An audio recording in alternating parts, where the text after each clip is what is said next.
Well, joining us now is Diana von Glahn, and she is from Philadelphia. She joins us via Skype.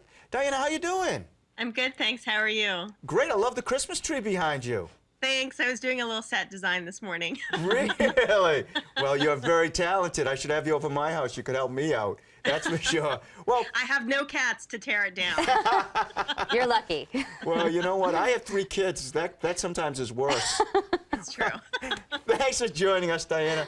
You're a native of San Diego and have been in Philadelphia for about 10 years, but you take travelers to Catholic sites and shrines all over the world. What appeals to you about traveling to religious sites? Well, the thing I love about going to Catholic shrines and places of pilgrimage around the world is that no matter where I am, no matter what language they speak, where I am, I'm always home. Like if I'm in a foreign country, if I'm in a foreign city, I always feel at home in a Catholic church or in a Catholic shrine. And so it's kind of a place of comfort for me. It's someplace that I always gravitate to whenever I'm visiting a city. I'm always looking for the closest Catholic church.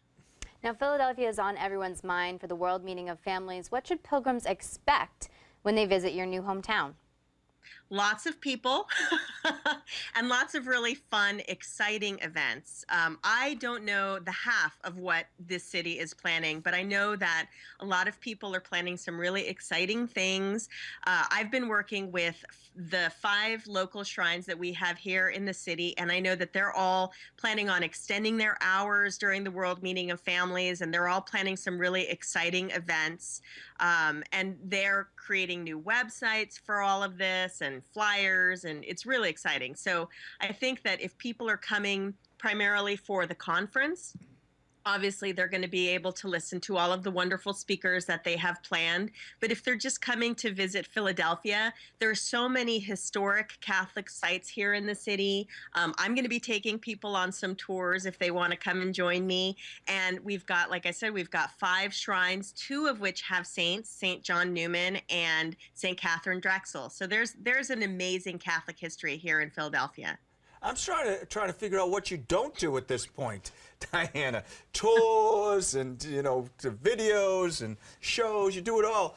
Why is it so important for the Catholic Church to have something like World Family Day?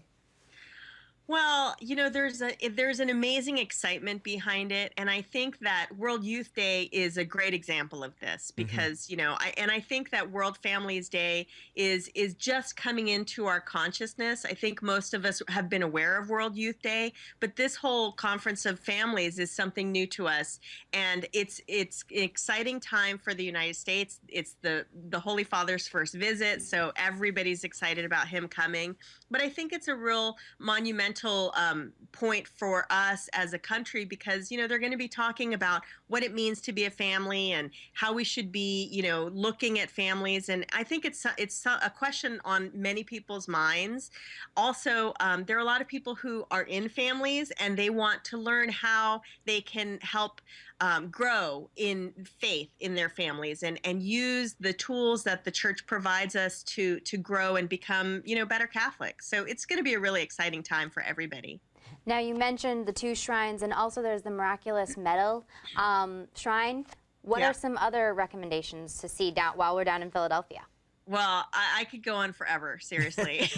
And I encourage people to visit my website because I have links to all of this stuff. But I know you guys often have things from the Miraculous Medal Shrine, which is very close to my home. I love that place. We have the St. Catherine Drexel Shrine and the St. John Nepomucene Newman Shrine. There's also the St. Rita of Cascia Shrine, which is in South Philadelphia, which is a big Italian area. And a little farther away is the National Shrine to Our Lady of Czestochowa, which is gorgeous.